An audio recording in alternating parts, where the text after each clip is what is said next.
मोदकं सदा विमुक्तिसाधकं कलाधरावतं सकं विलासि लोकरक्षकम् अनायकैकनायकं विनाशिते भदैत्यकं नताशुभाशुनाशकं नमामि तं विनायकं न ते तरादिभीकरं न बोधितार्कभास्वरं नमत्सुरारिनिर्जरं नताधिकापदुद्धरं सुरेश्वरं निधीश्वरं गजेश्वरं गणेश्वरं महेश्वरं तमाश्रये परात्परं निरन्तरं समस्तलोकशङ्करं निरस्तदैत्यपुञ्जरं दरेदरोदरं वरं वरे भवत्रमक्षरं कृपाकरं क्षमाकरं मुदाकरं यशस्करं मनस्करं नमस्कृतं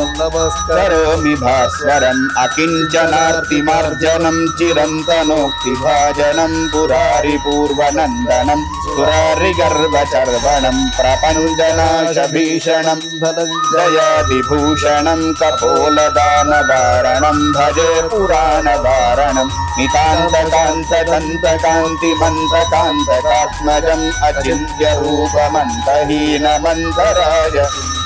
हृदन्तरे निरन्तरं वसन्तमेव योगिनां तमेकदन्तमेव तं विचिन्तयामि सन्ततं महागणेश पञ्चरत्नमादरेण योऽन्वहं प्रजल्पति प्रभातके हृदि स्मरन् गणेश्वरम् अरोगतामदोषतां सुसाहितीं सुपुत्रतां समाहिता विरक्तभूतिमभ्युपैति सोऽचिरात्।